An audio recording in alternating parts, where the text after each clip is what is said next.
দর্শক প্রশ্নের উত্তর পর্বে আমাদের সামনে এখন হাজির আছেন ভোলা ৪ আসনের জামাত ইসলামের সংসদ সদস্য প্রার্থী হযরত মাওলানা মোস্তফা কামাল সাহেব। আমরা তার কাছে অসংখ্য প্রশ্ন করব এবং প্রশ্নের উত্তরগুলো ওনার কাছ থেকে আমরা জানার চেষ্টা করব। আপনারা সকলেই সাথে থাকেন লাস্ট পর্যন্ত। আপনাদের যে মনের যে প্রশ্নগুলো আসলে প্রশ্ন উত্তরগুলো আশা করি এই ভিডিওর ভিতরে আপনারা পাবেন, সকলে দেখতে থাকেন। বাংলাদেশ জামাত ইসলাম, আপনারা ৯৬ সালে আওয়ামী লীগের সাথে জোট করছেন, ২০০১ সালে বিএনপির সাথে জোট করছেন, এখন আবার ২০২৪ সালে এসে আপনারা বিভিন্নভাবে এককভাবে বিভিন্ন জায়গায় প্রার্থী দিচ্ছেন এবং এককভাবে নির্বাচনের প্রস্তুতি নিচ্ছেন। আপনাদের উদ্দেশ্য কি এবং আপনাদের ভবিষ্যৎ পরিকল্পনা কি, এই ব্যাপারে একটু বলেন। সেটা হলো যে আপনারা চাইতেছেন আল্লাহর জমিন আল্লাহ দিন কায়েম করে, এটা আমাদের আপনাদের মূল উদ্দেশ্য। এই যে আপনাদের দলের যত বড় দায়িত্বশীল তাদের সুন্নত তরিকা দাঁড়িয়ে রাখা, এই সুন্নত তরিকা জুব্বা গায়ে দেওয়া এবং আল্লাহর হুকুম ফরজ খাস পর্দা করা, শরীয়ত অনুযায়ী সম্পূর্ণ পরিপূর্ণভাবে চলা। কিন্তু আপনাদের দায়িত্বশীলের ভিতরে আসলে বেশিরভাগটা এরকম পরিপূর্ণ শরীয়ত অনুযায়ী চলাটা দেখা যাচ্ছে না। এটা অনেকেই আসলে দাবি করছে এবং আমরাও দেখতেছি আসলে এই ব্যাপারে আর কি অনেকে মন্তব্য করতেছে। আসলে এই ব্যাপারে কি, আচ্ছা, যদি ইসলামী সম্ভাবনা ইসলামী দলগুলা ঐক্যবদ্ধ হয়ে এখানে আপনার পরিবর্তে যদি তারা অন্য কোনো ইসলামী দলের নেতাকে এখানে সমর্থন করে এখানে তাকে প্রার্থী হিসাবে ঘোষণা করা হয়, তখন আপনার অবস্থান থাকবে কি? এখানে যেহেতু আপনি এই আসন থেকে ৪ আসন থেকে নির্বাচন করছে, এখানে তো আরও অনেক ইসলামী দল আছে, ইসলামী আন্দোলন আছে, আরও অন্যান্য ইসলামী দল আছে এবং বিএনপি আছে, যেটা হলো এই আপনারা জানেন ৫ আগস্টের পরে যেমন বাংলাদেশের সব জায়গায় বিএনপির কাছেই নেতৃত্ব চলতেছে এবং তারা ভালো অবস্থানে রয়েছে। এখন এগুলা বাদ দিয়ে অন্যান্য ইসলামী দল বাদ দিয়ে আপনাদের জামাত ইসলাম প্রতি মানুষ আসতেছে কেন এবং জামাত ইসলাম করবে কেন, এভাবে একটু বলবেন। ইতিমধ্যে আপনারা দেখতে পাচ্ছেন যে ইসলামী বাংলাদেশ ২৮শে জুন ঢাকাতে একটা মহাসমাবেশের ডাক দিয়েছে, যেগুলো সংস্কার বিচার নির্বাচন। এই আসলে তাদের এই সমাবেশ ঘিরে আপনাদের এবং আপনার মন্তব্য থাকবে কি? ইতিমধ্যে দেখতে পাচ্ছেন যে ঢাকা দক্ষিণ সিটির যে নির্বাচন, যে ইঞ্জিনিয়ার ইরশাদ ভাই যে মেয়রের দাবিতে তারা দীর্ঘদিন যাবত আন্দোলন করে লাস্ট পর্যন্ত সরকার তাদেরকে শপথ না পড়ানোর কারণে সে নিজের ইচ্ছায় সে তার মেয়রের চেয়ারে বসলেন এবং সে সেখানে মেয়র হিসাবে এখন সব কার্যক্রম পরিচালনা করার চেষ্টা চালা যাচ্ছেন। আসলে এই ব্যাপারে আপনার মন্তব্য এবং আপনাদের ভূমিকা কি? জানি ইতিমধ্যে কিছুদিন আগে বর্তমান যে উপদেষ্টা রয়েছে তিনি লন্ডনে যাওয়ার আগে যে নির্বাচনের একটা রুটম্যাপ ঘোষণা করছেন, এই রুটম্যাপের ব্যাপারে আসলেই অনেক দলেই সন্তুষ্ট হয়েছে, কিন্তু বিএনপি রুটম্যাপের ব্যাপারে তেমন একটা সন্তুষ্ট হয়নি। তেনার পরিপ্রেক্ষিতে আপনারা জানেন লন্ডনে এই বিএনপির ভারপ্রাপ্ত চেয়ারম্যান তারেক রহমানের সঙ্গে যে বৈঠক হয়েছে, এই বৈঠকে এই প্রধান উপদেষ্টা তিনাকে আশ্বাস করছে, রিকোয়েস্ট করছে যেহেতু নির্বাচনটা দ্রুত দেওয়া হয়, তো তখন তিনি বলেন যে যদি সম্ভব হয় রমজানের ১ সপ্তাহ আগেই নির্বাচনটা দেব। আসলে এই ব্যাপারটা আপনি কীভাবে কি দেখছেন? বিপিনুর গণ অধিকার পরিষদের নেতা এবং ফ্যাসিস্ট বিরোধী আন্দোলনে তিনি সক্রিয় একজন কর্মী হিসাবে ছিলেন, কিন্তু আমরা দেখলাম বিপিনুর তার নির্বাচনী এলাকায় গেছে, তার উপরে বিএনপি নেতাকর্মী দাবি করে অনেকে হামলা করছে, তাকে অবরুদ্ধ করে রয়েছে। আসলে আন্দোলন সহকারে অনেক দল চাইতেছে আগে স্থানীয় সরকার নির্বাচনটা আগে হবে, পরে যেই সরকার প্রধান যে নির্বাচন সেই নির্বাচনটা পরে হবে। আসলে এই ব্যাপারে বরিশালে যেহেতু ইঞ্জিনিয়ার ইরশাদ ভাই মেয়রের জন্য মামলা করে তেনার পক্ষে আদালত রায় দিয়েছে, কিন্তু ওইরকম একটা মামলা শাহেকে চরমনাই বরিশালে মেয়রের জন্য মামলা করে তার মামলাটা খারিজ করে দেওয়া হয়েছে, ওই ব্যাপারে আদালত কোনো সিদ্ধান্ত নেয়নি। আসলে এখন যেহেতু ইরশাদ ভাই মেয়র চেয়ারে বসে গেলেন, এখন আসলে শাহেকের চরমনায় অনেকে বলতেছে যে তারা মামলা করার জন্য অথবা আন্দোলন করার জন্য আসলে এটা তার প্রাপ্য পাওনা, এটা তাকে অধিকারটা ফিরিয়ে দেওয়ার ব্যাপারে অনেকে বলতেছেন। আসলে এই ব্যাপারে আপনি কী বলবেন? এটা হলো আপনাদের নির্বাচনী প্রচারণা এবং আপনাদের কমিটি ৩ ওয়ার্ড আপনাদের জেলা থেকে ওয়ার্ড পর্যন্ত আপনাদের সমস্ত কমিটিগুলো গ্রহণযোগ্যভাবে পরিপূর্ণভাবে হয়েছে কিনা এবং আপনাদের নির্বাচনী প্রচারণার কাজ আপনারা কীরকমভাবে চালাচ্ছেন বর্তমানে? আমরা বিগত দিনগুলো দেখছি যেমন আওয়ামী লীগ সরকার আপনাদেরকে মুক্তিযোদ্ধা বিরোধী শক্তি বলে একটা আপনাদের উপরে যে জুলুম নির্যাতন করছে, তার ভিতরে আপনাদের কেন্দ্রীয় বড় নেতাদেরকে ফাঁসি দিয়ে ফেলাইছে, অনেক নির্যাতন করছে।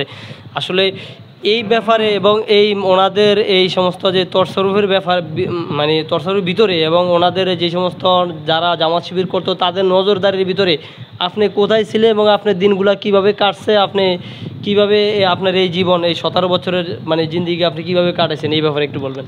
যে আপনাদের ভিতরে আপনার নামে যে মামলাগুলো হয়েছে 17 বছর, এই মামলাগুলোর বর্তমান অবস্থান কি রয়েছে এবং আপনি কতগুলো মামলা থেকে খালাস পেয়েছেন এবং এই মামলাগুলো কোন পর্যায়ে রয়েছে? আমার এখানে দীর্ঘ 7 বছর যাবৎ আপনার কোনো বেতন দেওয়া হয়নি, যে সরকারে ওরা বেতন দেওয়া বন্ধ করে রাখছে। আসলে আপনার এই বেতনটা কি পাইছেন কিনা এবং পাওয়ার কোনো আশঙ্কা রয়েছে কিনা? অনেক জায়গায় অনেক প্রতিষ্ঠানে দেখলাম অনেক উন্নয়ন হয়েছে, মোটামুটি ভালো, কিন্তু আমি এখানে আসার পর দেখলাম আপনার মাদ্রাসাটা এত পরিমাণ মানে উন্নয়ন ছাড়া মনে হয় যে 17 বছরের ভিতরে একটি টাকার কাজই মাদ্রাসায় উন্নয়ন হয়। এটা কি শুধু আপনি মাদ্রাসা প্রতিষ্ঠা করার কারণে নাকি ধর্মীয় প্রতিষ্ঠান হওয়ার কারণে? এখানে এডুকেশন বাজারের সাথে যে মাদ্রাসাটা, সবাই যারা এখানে আসছে সকলের নজরে সর্বপ্রথম মাদ্রাসাটা নজরে পড়বে, তারপর বাজারে ঢুকবে, কিন্তু এই মাদ্রাসাটা সর্বনিম্ন একবার অবহেলিত। আসলে এটা কেন? আপনার ছেলেকে যারা হত্যা করলো এবং যারা আপনার উপরে এই 17 বছর জুলুম নির্যাতন করলো, তাদের বিরুদ্ধে কোনো মামলা করছেন কিনা এবং তাদের বিরুদ্ধে কোনো এই সরকারিভাবে আইনিভাবে কোনো ব্যবস্থা নিছেন কিনা? এই মাদ্রাসায় আসা বন্ধ করা এবং আপনাকে এলাকায় না ঢুকতে দেওয়া এবং আপনার বেতন ভাতা বন্ধ করা, যারা যা বলছে এটা স্থানীয় কমিটি যারা হেরাই করছে, যারা যেহেতু তারা এলাকার, আপনিও এলাকার সন্তান, কিন্তু তাদের ব্যাপারে অথবা তাদের বিরুদ্ধে তাদের সাথে কোনো আলাপ করছে কিনা, তারা এখানে কেন আপনার এগুলো করছে, এই ব্যাপারে আপনার কোনো প্রতিবাদ কোনো ভূমিকা ছিল আছে কিনা? এই 5 আগস্টের পরে যে বাংলাদেশ জাতীয়বাদী দলের বিএনপির 2 জন সম্ভাব্য প্রার্থী হিসাবে এখানে নির্বাচনী কার্যক্রম করছে। একজন হলো সাবেক সংসদ সদস্য আলহাজ নাজিবুদ্দিন আলম, আরেকজন হলো যুব দলের সাধারণ সম্পাদক নুরুল ইসলাম নয়ন ভাই। কিন্তু এই 2 জনকে কেন্দ্র করে অনেক জায়গায় মারামারি এবং অনেক জায়গায় অনেক সংঘর্ষ এবং অনেকে একজন একজনের ভিতরে কথা বলা, একজন একজনের ভিতরে লেখা, নিজেদের ভিতরে যে একটা কোন্দল সৃষ্টি হয়েছে, আসলে এই ব্যাপারটা আপনি কীরকমভাবে দেখতেছেন? আপনাদের যে সংগঠনটা যে কোনো প্রোগ্রাম করতে, সভা সমাবেশ করতে অনেক টাকা প্রয়োজন, অনেক অর্থের প্রয়োজন। আসলে এই ব্যাপারে যেমন আপনি সামনে নির্বাচন করতে হলে অনেক অর্থের প্রয়োজন, এই অর্থ আপনি কি ব্যক্তিগতভাবে খরচ করবেন নাকি আপনার সংগঠনের পক্ষ থেকে দিবে নাকি আপনার কর্মীদের পক্ষ থেকে এটা ব্যবস্থা হবে? আসলে এই টাকা আপনার কীভাবে আনলাম দেবেন? এখানে অনেক টাকার প্রয়োজন, এটা আপনারা কীভাবে কী করবেন? কথা হলো, আমরা বিগত সময়ে জামাত ইসলামীর প্রতিষ্ঠা লগ্ন থেকে শুরু করে জামাত ইসলামী বাংলাদেশের স্বাধীনতার পর থেকে বিগত 53 বছর পর্যন্ত বাংলাদেশের মাটিতে জামাত ইসলামী স্বতন্ত্রভাবেই কাজ করে যাচ্ছে। জামাত ইসলামী কখনোই বিএনপি ছাড়া অন্য কোনো দলের সাথে জোট গঠন করে নাই। এদেশে একটা কথা আছে যে জামাত ইসলামী আওয়ামী লীগের সাথে জোট করেছে। এই কথাটা সম্পূর্ণ ভুল এবং মানুষের ভুল ধারণা। কারণ জামাত ইসলামী তখন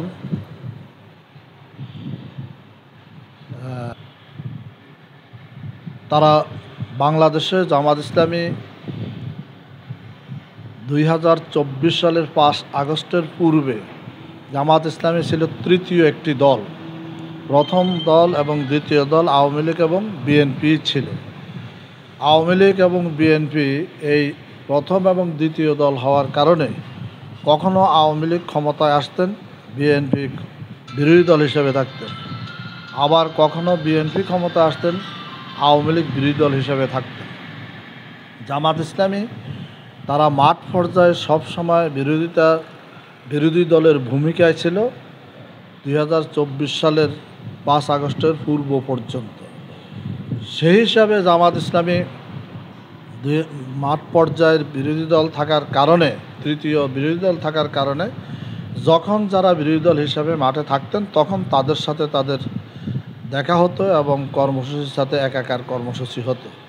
এই হিসাবে হয়তো দেশের জনগণ অথবা কেউ কেউ মনে করতে পারে যে জামাত ইসলামী আওয়ামী লীগের সাথে একবার ছিলেন। আসলে এটা মোটেই নয়।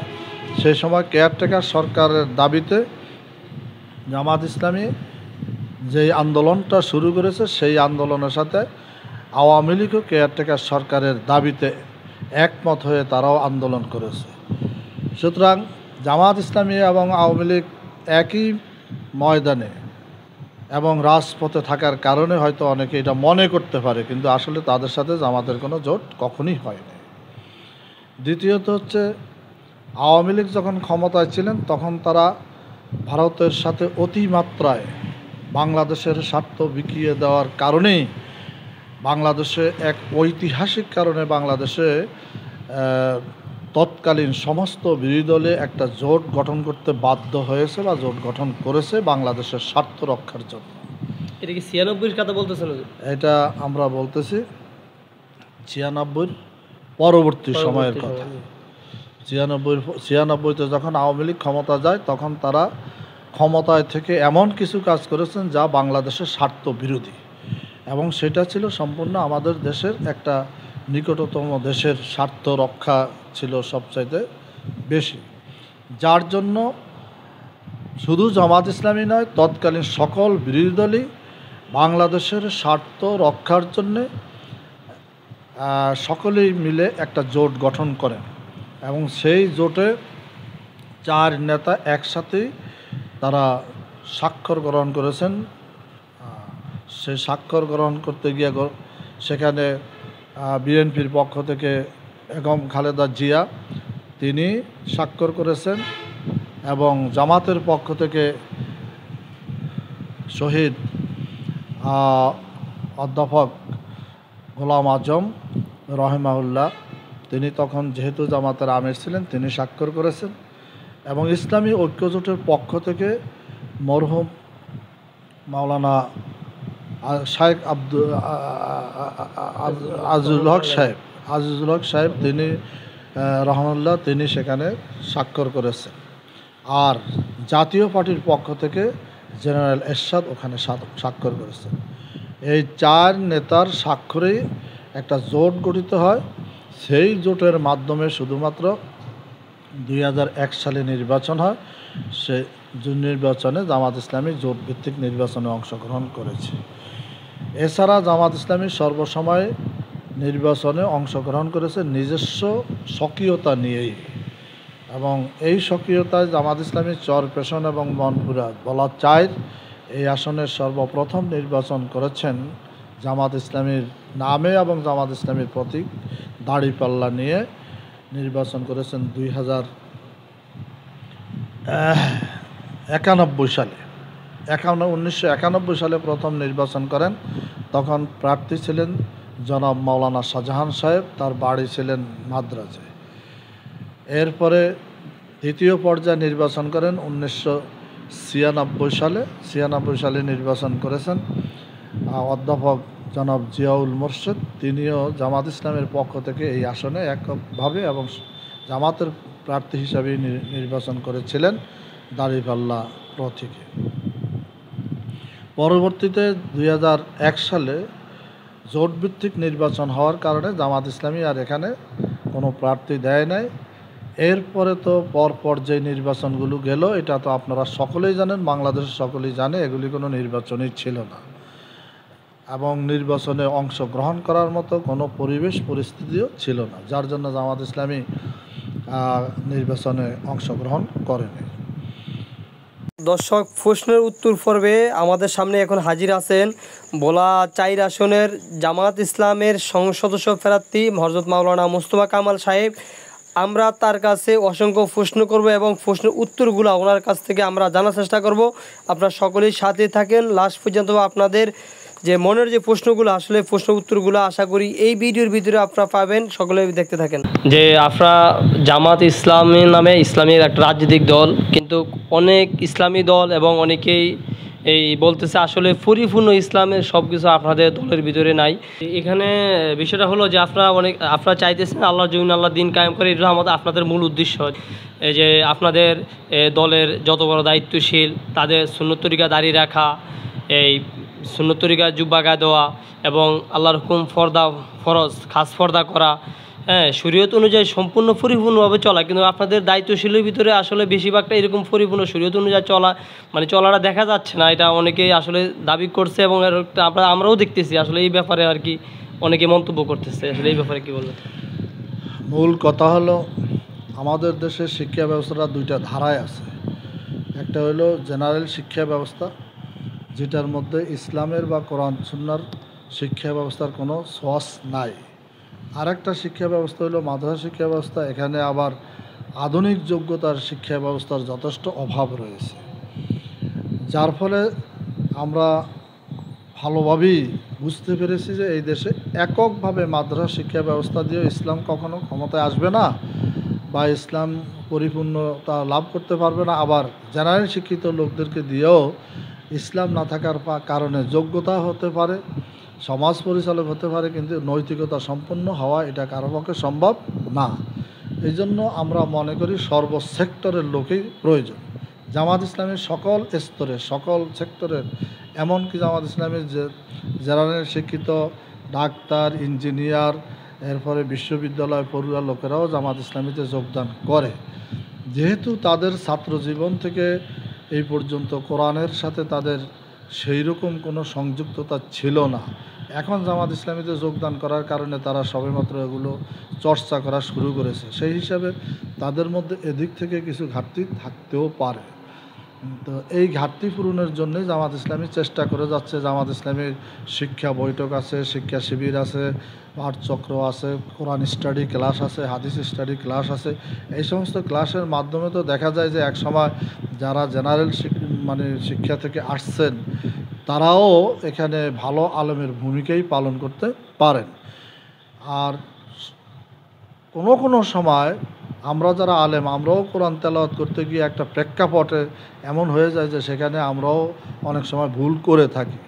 আর ভুল তো কোনো মানুষই ভুলের ঊর্ধ্বে না। এখন স্বাভাবিকভাবে কেউ যদি ইচ্ছা করে ভুল করে সেটা হলো ধর্তব্যের বিষয়। অনিচ্ছাকৃতভাবে যদি কারো ভুল হয়ে যায় তো সেটা তো সংশোধনের বিষয় আছে। এটা তো আল্লাহ রসুল নিজেও বলছে যে সংশোধনের জন্যই মানুষ কিন্তু এখানে চেষ্টা করে যেতে হবে অব্যাহত গতিতে। সুতরাং এইরকম ছোটোখাটো ভুল ভ্রান্তি যেগুলো আছে এগুলো তো কেউ মাধ্যমে হইতে পারে, আবার সেটা সংশোধনের চেষ্টাও এখানে অব্যাহত আছে। আচ্ছা, যদি ইসলামী সম্ভাবনা ইসলামী দলগুলা ঐক্যবদ্ধ হয়ে এখানে আপনার পরিবর্তে যদি তারা অন্য কোনো ইসলামী দলের নেতাকে এখানে সমর্থন করে এখানে তাকে প্রার্থী হিসাবে ঘোষণা করা হয়, তখন আপনার অবস্থান থাকবে কি? এখানে জামাত ইসলামী যে প্রার্থী ঘোষণা করেছে সেই প্রার্থীর তুলনায় যদি অন্য কোনো ইসলামী দলের প্রার্থী সম্ভাবনা ভালো হয়, তিনি বিজয় লাভ করবেন এরকম যদি সুনিশ্চিত হয়, তাহলে আমি যে জামাত ইসলামীর মনোনীত প্রার্থী এখানে বিজয় লাভ করলে যেই কাজগুলো হবে আমরা মনে করি অন্য ইসলামী দলের কেউ যদি এখানে বিজয় লাভ করে তাহলে সেই কাজগুলো তার দ্বারাই হবে। তা আমি তখন চেষ্টা করব যে যেহেতু আমার সম্ভাবনা কম, আমার চেয়ে অন্যের সম্ভাবনা বেশি, সেহেতু এটা আমি কেন্দ্রীয় এবং সেন্ট্রালের দৃষ্টিভঙ্গির আলোকে তখন আমরা সেটা নিয়ে চিন্তা ভাবনা করবো আর কি। আচ্ছা, বাংলাদেশে চিন্তা ভাবনাই করবো যে বাংলাদেশেও এখানে যে যেহেতু আপনি এই আসন থেকে 4 আসন থেকে নির্বাচন করছে, এখানে তো আরও অনেক ইসলামী দল আছে, ইসলামী আন্দোলন আছে, আরও অন্যান্য ইসলামী দল আছে এবং বিএনপি আছে, যেটা হলো এই আপনারা জানেন 5 আগস্টের পরে যেমন বাংলাদেশের সব জায়গায় বিএনপির কাছে নেতৃত্ব চলতেছে এবং তারা ভালো অবস্থানে রয়েছে। এখন এগুলা বাদ দিয়ে অন্যান্য ইসলামী দল বাদ দিয়ে আপনাদের জামাত ইসলাম প্রতি মানুষ আসতেছে কেন এবং জামাত ইসলাম করবে কেন, এভাবে একটু বলবেন। বাংলাদেশে জামাত ইসলামের পাশাপাশি আরও অন্যান্য ইসলামী দলও আছে, কিন্তু জামাত ইসলামের প্রতি জনগণের আশা আকাঙ্ক্ষাটা একটু বেশি। তার মূল কারণ হলো জামাত ইসলামী এদেশে স্বাধীনতার পর থেকে যে কাজ শুরু করেছে, সেদিন থেকেই জামাত ইসলামী একটা বৈরী পরিবেশের মধ্যে বহু ঘাত প্রতিঘাত সহ্য করেই এবং বহু জুলুম নির্যাতনের পথ পাড়ি দিয়ে জামাত ইসলামী এই পর্যন্ত এসেছে। এই কারণে জামাত ইসলামের উপরে এদেশের জনগণ আশা ভরসা রাখছেন যে যেই জামাত ইসলামী এত ঘাত প্রতিঘাত অতিক্রম করে, জুলুম নির্যাতন অতিক্রম করে এই পর্যন্ত এসে পৌঁছেছে, তাহলে ভবিষ্যতে তারা এই দেশটাকে বহির্শক্তির যত বিরোধিতা আছে সকল বিরোধিতার মোকাবেলা করে তারাই দেশটার স্বাধীনতা সার্বভৌমত্ব অতন্ত্র প্রহরী হিসাবে কাজ করতে পারবে এবং বাংলাদেশে একটা টেকসই গণতন্ত্র তারা প্রতিষ্ঠা করতে পারবে। এইটার একটা আশার স্থল জনগণের মধ্যে তৈরি হয়েছে বিদায় জামাতের প্রতি জনগণের সমর্থনটা দিন দিন বেড়ে যাচ্ছে। আচ্ছা, ইতিমধ্যে আপনারা দেখতে পাচ্ছেন যে ইসলামী বাংলাদেশ 28শে জুন ঢাকাতে একটা মহাসমাবেশের ডাক দিয়েছে, যেগুলো সংস্কার বিচার নির্বাচন। এই আসলে তাদের এই সমাবেশ ঘিরে আপনাদের এবং আপনার মন্তব্য থাকবে কি? জামাত ইসলামী যেভাবে বাংলাদেশে একটা ইসলামী রাষ্ট্র কায়েম করতে চায়, ইসলামী রাষ্ট্র কায়েমের মাধ্যমে একটি ইনসাফভিত্তিক রাষ্ট্র কায়েম করতে চায়, ইনসাফভিত্তিক সমাজ কায়েম করতে চায়, আমরা মনে করি ইসলামী আন্দোলন বাংলাদেশ তারাও ইসলামকেই প্রতিষ্ঠা করতে চায় মৌলিকভাবে। তো সুতরাং তাদের এই সমাবেশের প্রতি আমাদের যথেষ্ট সমর্থন আছে এবং তারা যেই কথাটা বলছে সেই কথা তো আজকের সর্বজন স্বীকৃত। আমরা তো প্রথম থেকে এই কথা বলে আসছি যে এদেশের ছাত্র যুবক যে তারা জীবন দিয়েছে, জীবন দিল কী জন্য? জীবন দিল তারা একটা বৈষম্যহীন বাংলাদেশ গড়ে তোলার জন্য। সুতরাং এখানে অতীতে যারা অন্যায় করেছে সেই অন্যায়গুলির বিচার যদি না হয় এবং তারা যেভাবে অন্যায় করার মতো, আইন বিরোধী কার্যকলাপ করার মতো, সমাজ বিরোধী কার্যকলাপ করার মতো লোকজন সেক্টরে সেক্টরে যেইভাবে সেটিং করে গিয়েছে, এইটার যদি পরিবর্তন না হয় তাহলে তো আসলে কোনো কিছুই এখানে করা সম্ভব হবে না। এই জন্য জামাত ইসলামী সর্বপ্রথম তারা এই সরকারের কাছে দাবি করেছে যে আপনাদের 1 নম্বর কাজ হচ্ছে সংস্কার করা, 2 নম্বর কাজ হচ্ছে বিচার কাজ শেষ করা, 3 নম্বর কাজ হচ্ছে লেভেল ফিলিং ফিল্ড তৈরি করে আপনারা বাংলাদেশে একটি নির্বাচন দেওয়া। সুতরাং আমাদের চাওয়া এবং পাওয়ার সাথে ইসলামী আন্দোলনের চাওয়া পাওয়া একই। আমাদের এক্ষেত্রে কোনো দ্বিমত নাই, বরঞ্চ আমাদের সহযোগিতা থাকবে। আচ্ছা, ইতিমধ্যে দেখতে পাচ্ছেন যে ঢাকা দক্ষিণ সিটির যে নির্বাচন, যে ইঞ্জিনিয়ার ইশাক ভাই যে মেয়রের দাবিতে তারা দীর্ঘদিন যাবত আন্দোলন করে লাস্ট পর্যন্ত সরকার তাদেরকে শপথ না পড়ানোর কারণে সে নিজের ইচ্ছায় সে তার মেয়রের চেয়ারে বসলেন এবং সে সেখানে মেয়র হিসাবে এখন সব কার্যক্রম পরিচালনা করার চেষ্টা চালা যাচ্ছেন। আসলে এই ব্যাপারে আপনার মন্তব্য এবং আপনাদের মানে ভূমিকা কী? এই ব্যাপারে আমাদের দলীয় কোনো মন্তব্য এখন পর্যন্ত আসে নাই, সেই জন্য আমরা এই ব্যাপারে কোনো মন্তব্য করতে চাই না। তবে আমার ব্যক্তিগত মন্তব্য হলো যে আসলে অগণতান্ত্রিক পন্থায় কেউই অবলম্বন করে এই দেশে আবার পুনরায় গণতন্ত্রের উপরে আঘাত আসুক, এটা আমরা চাই না। এই জন্য আমরা বাংলাদেশের যতগুলো দল আছে, শুধু বিএনপি, জামাত বা জাতীয় পার্টি নয়, আমরা বাংলাদেশে যতগুলো ইসলামের মানে রাজনৈতিক দল আছে, সকল রাজনৈতিক দলের নেতৃত্ব এবং কর্মী বাহিনী সবাইকে আমরা আহ্বান করি, এমনকি বাংলাদেশের কোটি কোটি জনতার প্রতিও আমাদের আহ্বান যে আসুন আমরা বাংলাদেশের স্বাধীনতা সার্বভৌমত্ব রক্ষার ক্ষেত্রে এবং একটা টেকসই গণতন্ত্র প্রতিষ্ঠিত করার জন্য আমরা সবাই ঐক্যবদ্ধ হই। গণতন্ত্রের উপরে আঘাত আসতে পারে এরকম কোনো কাজ কেউ করুক, এটা আমরা মোটেই চাই না। আমাদের দল তো করেই না এবং আমরা কেউ করুক এটা আমরা চাই না। সুতরাং গণতান্ত্রিকভাবে, সাংবিধানিকভাবে সবাই গণতন্ত্রকে প্রতিষ্ঠা করার জন্য এগিয়ে আসলে আমাদের সহযোগিতা তাদের প্রতি থাকবে। জি, আপনারা জানেন ইতিমধ্যে কিছুদিন আগে প্রধানমন্ত্রী বর্তমান যে প্রধান উপদেষ্টা রয়েছে তিনি লন্ডনে যাওয়ার আগে যে নির্বাচন একটা রোডম্যাপ ঘোষণা করছেন, এই রোডম্যাপের ব্যাপারে আসলেই অনেক দলেই সন্তুষ্ট হয়েছে, কিন্তু বিএনপি রোডম্যাপের ব্যাপারে তেমন একটা সন্তুষ্ট হয়নি। তেনার পরিপ্রেক্ষিতে আপনারা জানেন লন্ডনে এই বিএনপির ভারপ্রাপ্ত চেয়ারম্যান তারেক রহমানের সঙ্গে যে বৈঠক হয়েছে, এই বৈঠকে এই প্রধান উপদেষ্টা তিনাকে আশ্বাস করছে, মানে রিকোয়েস্ট করছে যেহেতু নির্বাচনটা দ্রুত দেওয়া হয়, তো তখন তিনি বলেন যে যদি সম্ভব হয় রমজানের 1 সপ্তাহ আগেই নির্বাচনটা দেব। আসলে এই ব্যাপারটা আপনি কীভাবে কী দেখছেন? আমাদের প্রথম থেকেই কথা হচ্ছে 1 নম্বরে বাংলাদেশে সংস্কার কাজগুলো কমপ্লিট করতে হবে, 2 নম্বরে একটা বিচার কার্যটাও কমপ্লিট হতে হবে। কারণ এই দেশের যখন 1.5 সহস্রাধিক ছাত্র যুবক জীবন দিয়েছে, তাদের জীবন নেয়ার দায় দায়িত্বে যারা ছিলেন তাদের যদি বিচার না হয় তাহলে এই দেশে আপনার কখনোই তো এই বিচারটা হবে না।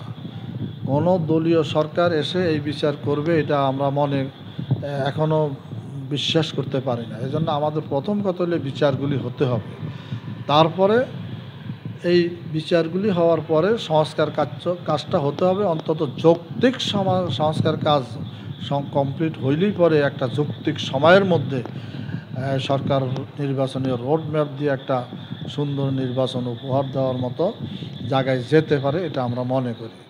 কিন্তু কোনো ব্যক্তির সাথে কোনো প্রধান উপদেষ্টা হোক অথবা যে কোনো উপদেষ্টাই হোক না কেন তারা দেখা করতে পারে, কথা বলতে পারে, আমরা মনে করি যে যৌথ বিবৃতি দিতে পারে না।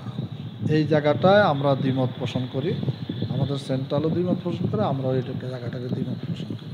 যে বিপিনুর যে গণ অধিকার পরিষদের নেতা এবং ফেসিস্ট বিরোধী আন্দোলনে তিনি সক্রিয় একজন কর্মী হিসাবে ছিলেন, কিন্তু আমরা দেখলাম বিপিনুর তার নির্বাচনী এলাকায় গেছে, তার উপরে বিএনপি নেতাকর্মী দাবি করে অনেকে হামলা করছে, তাকে অবরুদ্ধ করে রয়েছে। আসলে আমি মনে করতেছি বা জামাত ইসলামীর বক্তব্য হলো এই দেশে সকল রাজনৈতিক দল তারা সমানভাবে অধিকার নিয়ে রাজনীতি করতে পারবে। তাদের বাকশক্তি যেহেতু দেওয়া আছে আমাদের সংবিধানে, সেহেতু তারা তাদের বাকশক্তি প্রয়োগ করতে পারবে। কারো কাজ এবং কারো বাকশক্তি রুদ্ধ করা এটা জামাত ইসলামী কখনোই পছন্দ করে না, আজও পছন্দ করে না, আগামী দিনও পছন্দ করবে না। অতএব এই কাজটাকে আমরা যথেষ্ট ঘৃণা করি, আমার দলও যথেষ্ট ঘৃণা করে, আমিও ব্যক্তিগতভাবে এটাকে ঘৃণা করি। কারণ কারো পথ রুদ্ধ করা এটা ইসলামও কিন্তু কখনো সমর্থন করে না। যে ইসলামী আন্দোলন সহকার অনেক দল চাইতেছে আগে স্থানীয় সরকার নির্বাচনটা আগে হবে, পরে যে সরকার প্রধান যে নির্বাচন সেই নির্বাচনটা পরে হবে। আসলে এই ব্যাপারে আপনাদের মন্তব্য?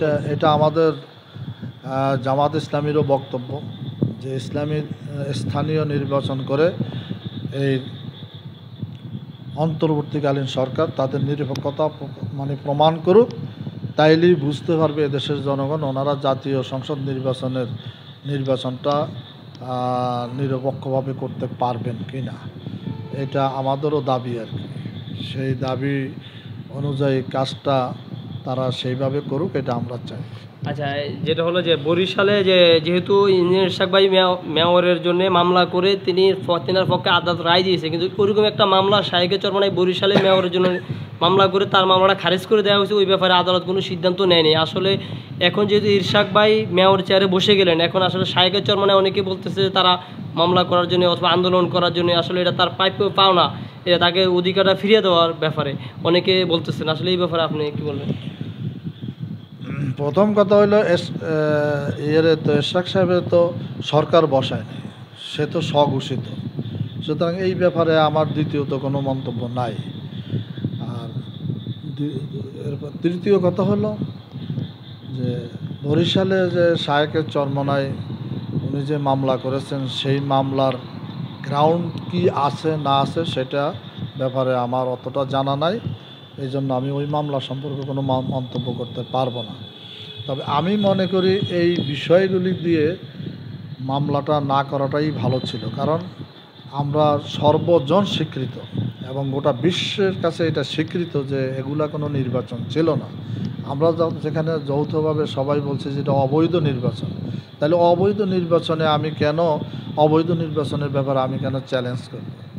আর দ্বিতীয় যেই কথাটা আমি জানি বা আমার জানা আছে সেটা হলো ইঞ্জিনিয়ার ইশাক উনি নির্বাচনের পরপরই কিন্তু মামলাটা করেছেন, আর শাহেকের চরমনায় উনি মামলাটা করেছেন মানে যখন ইশাকের মামলার একটা রায় আসছে, এই রায়টা দেখে তিনি মামলাটা করেছেন। তো তিনিও একটা ফল পাইতেন, খারিজ হইতো না যদি এটা ওই সাথে সাথে তিনি মামলাটা দায়ের করতেন নির্বাচনী ট্রাইব্যুনালে। সুতরাং এখানে মামলা করার ব্যাপারেও কিছুটা ভুলভ্রান্তি আছে বলে আমি অন্তত যতটুকু জানি যে কিছু ভুলভ্রান্তি আছে। আচ্ছা, আরেকটা হলো আপনাদের নির্বাচনী প্রচারণা এবং আপনাদের কমিটি 3 ওয়ার্ড, আপনাদের জেলা থেকে ওয়ার্ড পর্যন্ত আপনাদের সমস্ত কমিটিগুলো গ্রহণযোগ্যভাবে পরিপূর্ণভাবে হয়েছে কিনা, এবং আপনাদের নির্বাচনী প্রচারণার কাজ আপনারা কীরকমভাবে চালাচ্ছেন বর্তমানে?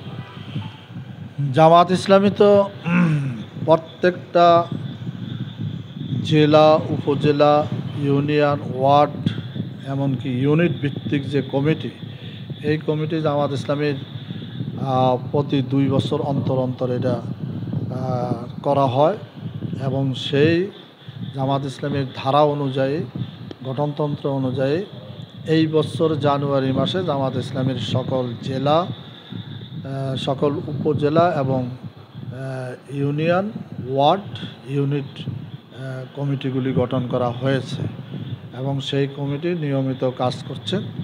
জামাত ইসলামী নির্বাচনকালীন যে কমিটি গঠন করা নতুন করে করতে হবে, এটা জামাত ইসলামীর কি বলে এটাকে, জামাত ইসলামী এটা কিন্তু নিয়মিত কাজ না। নিয়মিত কাজের মধ্যেই জামাত ইসলামীর নির্বাচনী কাজ একটা অংশ। সেই হিসাবে জামাত ইসলামীর সর্ব পর্যায়ের কমিটি করা আছে এবং কমিটি কাজ করতেছে। জামাতের গঠনতন্ত্র এবং সংবিধান অনুযায়ী, সংগঠন পদ্ধতি অনুযায়ী কাজ চলতেছে। সেই কাজের মধ্যেই জামাত ইসলামীর 4 দফা কর্মসূচির মধ্যেই 4র্থ দফা হলো ইসলাহ হুকুমাত, অর্থাৎ সরকার সংস্কার। এই কর্মসূচি অনুযায়ী সারা বছরই জামাত ইসলামীর এই কাজগুলি চলতে থাকে এবং এটা চলমান কাজ, নতুন করে গঠন করার কিছু এখানে নাই। আচ্ছা, আমরা বিগত দিনগুলো দেখছি যেমন আওয়ামী লীগ সরকার আপনাদেরকে মুক্তিযোদ্ধা বিরোধী শক্তি বলে একটা আপনাদের উপরে যে জুলুম নির্যাতন করছে, তার ভিতরে আপনাদের কেন্দ্রীয় বড় নেতাদেরকে ফাঁসি দিয়ে ফেলাইছে, অনেকের অনেক নির্যাতন করছে। আসলে এই ব্যাপারে এবং এই ওনাদের এই সমস্ত যে তরসরুফের ব্যাপার, মানে তরসরুর ভিতরে এবং ওনাদের যে সমস্ত যারা জামাত শিবির করতো তাদের নজরদারির ভিতরে আপনি কোথায় ছিলেন এবং আপনার দিনগুলো কিভাবে কাটছে, আপনি কিভাবে আপনার এই জীবন, এই 17 বছরের মানে জিন্দিগি আপনি কিভাবে কাটাইছেন, এই ব্যাপারে একটু বলবেন। ওই সময় আমার ব্যক্তিগত অবস্থা ছিল 2015 সালের 29 জানুয়ারিতে আমার বড় ছেলে আরিফুর রহমান মুকুল, সে ইন্টারন্যাশনাল ইসলামিক ইউনিভার্সিটির ল বিভাগের ছাত্র ছিল। সে তৎকালীন সরকারের জুলুম নির্যাতনের বিষয়ে ফেসবুকের মাধ্যমে কিছু লেখালেখি করছেন। এই অপরাধের কারণে তাকে 2015 সালের 29 জানুয়ারিতে তাকে ধরে নেওয়া হয় লঞ্চঘাট থেকে ধরে নিয়ে তাকে রাত্রে ক্রস ফায়ারে হত্যা করা হয়। আমার ছেলের এই হত্যাকাণ্ডের মধ্যে দিয়ে আমার ফ্যামিলির উপরে নেমে আসে একটা ঘোর অন্ধকার। সেই দিন থেকে আমার উপরে অসহনীয় অত্যাচার শুরু হয়েছে। একদিকে আমার ছেলে চলে গেলেন, এক ছেলের জানাজায় আমরা যথাযথভাবে মাইকিংও করতে পারি নাই এবং জানাজায় আমরা উপস্থিত হয়েও সেখানে জানাজায় শেষ করে বাসায় ফিরতে পারি নাই। সেখান থেকে আবার অন্য রাস্তা ধরে আমাদেরকে চলে যেতে হয়েছে।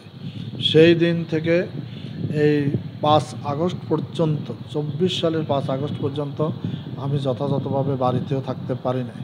আমি এখন যেই মাদ্রাসায় বসে কথা বলতেছি এই মাদ্রাসা আমার হাতেরই গড়া এবং আমি এই মাদ্রাসায় আজকে প্রায় 24 বছরের অধিক সময় আমি এই মাদ্রাসার প্রিন্সিপাল হিসাবে কাজ করছি। অথচ এই 17 বছর সময়ে আমি দীর্ঘ 8 বছর এই মাদ্রাসায় ঢুকতেই পারি নাই, আমাকে ঢুকতে দেওয়া হয় নাই। 7 বছর পর্যন্ত আমার কোনো বেতন ভাতাই তারা পাস করে নাই। আমাকে সম্পূর্ণরূপে এখান থেকে বঞ্চিত করে রাখা হয়েছে। আমার ব্যাপারে অন্তত 8-9টা মামলা দিয়ে আমার উপরে হুলিয়া জারি করে সব সময় আমাকে দৌড়ের উপরে রেখেছে। বাড়িতেও আসার কোনো সুযোগ আমাকে দেয়া হয় না। এই সময়ের মধ্যে আমি আমার মাকে হারিয়েছি। আমার মায়ের জানাজায়ও কিন্তু আমি ঠিকমতো আসতে পারি নাই। জানাজায় এসেও আমাকে অন্য জায়গায় স্থানান্তর হয়ে আমাকে থাকতে হয়েছে। ভোরবেলায় শুধুমাত্র তার জানাজায় অংশগ্রহণ করে সেখান থেকে তড়িঘড়ি করে আমি চলে যেতে হয়েছে। আমি চলে যাওয়ার 20 মিনিট পরেই শুনি যে আমার বাড়ি পুলিশে ঘেরাও করেছেন এবং তন্ন করে আমাকে খুঁজছেন, কিন্তু আমাকে না পেয়ে আমার বাড়ি যারা ছিলেন সেদিন তাদেরকে গ্রেপ্তার করে পুলিশ নিয়ে এসেছে। এই জাতীয় অত্যাচার, জুলুম, নির্যাতন আমার উপরে গত 17 বছর পর্যন্ত অব্যাহত গতিতে চলছিল এবং চালু ছিল। তবে সকল প্রকার জুলুম নির্যাতনের মোকাবিলায় আল্লাহর দ্বীন প্রতিষ্ঠা করার উদ্দেশ্যেই আমার জীবনকে বাজি রেখে আমি কারো কাছে আত্মসমর্পণ না করে কেবলমাত্র আল্লাহর কাছে আমি ধর্ণা ধরেই আমার কাজ চালিয়ে গিয়েছি। কেউ আমার এই পথে বাধা হয়ে দাঁড়াতে পারে নাই, শুধু আল্লাহ তাআলার একান্ত মেহেরবানির কারণে। আচ্ছা, আপনার বর্তমান যে আপনাদের ভিতরে আপনার নামে যে মামলাগুলো হয়েছে 17 বছর, এই মামলাগুলোর বর্তমান অবস্থান কী রয়েছে এবং আপনি কতগুলো মামলা থেকে খালাস পেয়েছেন এবং এই মামলাগুলো কোন পর্যায়ে রয়েছে? আমার এই পর্যন্ত আমি 7টি মামলা থেকে খালাস পেয়েছি। প্রত্যেকটি মামলায় খারিজ হয়ে গিয়েছে। মামলার যখন কোনো সাক্ষী প্রমাণ ইত্যাদি পায় নাই, মিথ্যা বলে প্রমাণিত হয়েছে, তখন প্রত্যেকটা মামলাই খারিজ হয়ে গেছে। এখন একটা মামলা আছে, সেই মামলাটাও আপনার খারিজ হওয়ার পথে আছে আর কি। আশা করি এটাও 2-1 মাসের মধ্যে খারিজ হয়ে যাবে। আচ্ছা, আপনি যে এখানে দীর্ঘ 7 বছর যাবৎ আপনার কোনো বেতন দেওয়া হয়নি, যে সরকারে ওরা বেতন দেওয়া বন্ধ করে রাখছে, আসলে আপনার এই বেতনটা কি পাইছেন কিনা এবং পাওয়ার কোনো আশঙ্কা রয়েছে কিনা? আমি সেই বেতনগুলো এখনও পাই নাই, তবে আমি ডিজির কাছে দরখাস্ত করেছি। ডিজি পরিষ্কার বলছে যে আমরা আপনার বেতন বন্ধ করি নাই, আপনার বেতন বন্ধ করছে স্থানীয় কমিটি যারা বেতন বন্ধ করছে তারাই কিন্তু আপনার বেতন আপনাকে ফিরিয়ে দিতে হবে। আর আমরা কিন্তু আপনার বেতন কখনোই বন্ধ করি নাই, কারণ আপনার বিরুদ্ধে আমাদের কাছে এমন কোনো এভিডেন্স ছিল না যে এভিডেন্সের ভিত্তিতে আমরা আপনার বেতন বন্ধ করব। সুতরাং আপনি আমাদের বিরুদ্ধে কথা বলে লাভ নাই, বা আমাদের বিরুদ্ধে চ্যালেঞ্জ করারও কিছু নাই। আপনি চ্যালেঞ্জ করতে হবে যারা আপনাকে বেতন দেয় নাই তাদের বিরুদ্ধে, এই কথা তারা বলেছেন। কিন্তু এখন সেই বেতনগুলো যদি পাইও তো পাইলেও সময়ের ব্যবধান পাবো আর কি, সময় লাগবে। মানে আশা করা যায় আপনাদের বেতনগুলো আশা করা যায় যে হয়তো ফেরত পেতে পারি আর কি, এটা আমরা আশা করতেছি আর কি। তবে মামলা করা লাগবে, মামলা করলে পরে এই বেতন হয়তো পাওয়া যেতে পারে।